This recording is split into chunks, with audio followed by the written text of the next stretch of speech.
جو شخص خلوص دل سے یہ عمل کرے اللہ پاک اس کی ہر پریشانی کو راحت میں بدل دے گا۔ بہت سے لوگوں نے اسے آزمایا، ان کی زندگیوں میں معجزاتی تبدیلیاں آئی۔ اگر آپ بھی اپنے حالات بدلنا چاہتے ہیں تو اس مقصد کے لیے آج کی زبردست ویڈیو میں آپ کو استغفار کا ایک بہت ہی خاص اور بہت ہی مؤثر وظیفہ بتاؤں گا جو انشاءاللہ آپ کے غموں کو خوشیوں میں بدل دے گا۔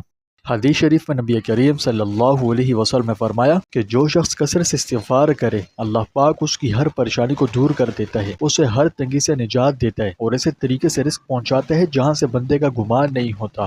اللہ کی رحمت بہت وسیع ہے، اس پر بھروسہ کر کے یہ چھوٹا سا عمل کریں کہ ایک دن میں کم از کم 2000 بار استغفار کا ورد کریں۔ استغفار کوئی بھی پڑھ سکتے ہیں آپ۔ اگر ہم نے کسی کا حق مارو، کسی کو تکلیف پہنچائی ہو یا کسی سے کسی بھی طرح ناانصافی کی ہو تو اس سے معافی مانگنا اور اسے واپس کرنا لازم ہے۔ بغیر یہ کام کیے ہمارا استغفار اپنے مکمل برکات کبھی نہیں دکھا سکتا اور نہ ہی ہماری دعائیں قبول ہو سکتی ہیں، کیونکہ خود رسول اللہ صلی اللہ علیہ وسلم نے فرمایا کہ جس شخص پر کسی بھائی کا حق ہو وہ قیامت سے پہلے اسے معاف کروا لے، کیونکہ قیامت کے دن نہ تو دینار ہوں گے نہ درہم، بلکہ اس کی نیکیاں لے کر مظلوم کو دے دی جائیں گی، اور اگر نیکیاں ختم ہو گئی تو مظلوم کے گناہ اس پر ڈال دیے جائیں گے۔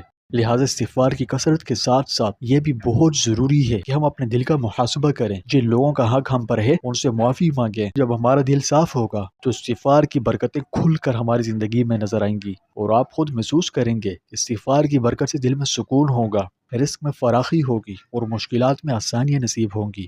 لیکن یہ تمام فوائد و برکات صرف اسی وقت حاصل ہوتے ہیں جب ہم اپنے گناہوں سے سچی پکی توبہ کرنے کے ساتھ ساتھ حقوق العباد کا خاص خیال رکھیں۔ اور ہاں، استغفار صرف زبانی کلامی ورد نہیں بلکہ دل کی گہرائیوں سے اپنے رب کی طرف رجوع ہے، اور اسی کے ساتھ اپنے اعمال کی اصلاح بھی ضروری ہے۔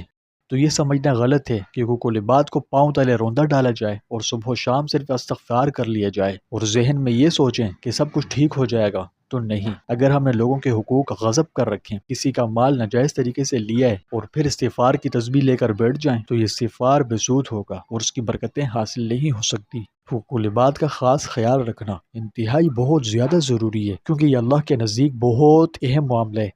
پہلے لوگوں کے حقوق ادا کریں، جو ظلم کیا ہے اس کی تلافی کریں، جن سے ناانصافی ہوئی ہے ان سے معافی مانگیں، اور ساتھ ہی استغفار کا ورد بھی جاری رکھیں۔ انشاءاللہ پھر دیکھیے گا کہ کیسے اللہ پاک آپ کی مدد کے لیے اپنے فرشتے اتارتے ہیں۔ سچی توبہ اور استغفار کا مطلب صرف زبان سے استغفر اللہ کہہ دینا کافی نہیں ہوتا، اس کی شرائط میں سے ایک اہم اور ضروری شرط اپنے اعمال کو بھی درست کرنا اور حقوق العباد کا بھی خاص خیال رکھنا بھی ضروری ہے۔ تو بس آپ اس بتائی ہوئی ترتیب سے یہ عمل کریں، انشاءاللہ اسی وظیفے کی برکتوں سے آپ کا دل خوشیوں سے بھر جائے گا۔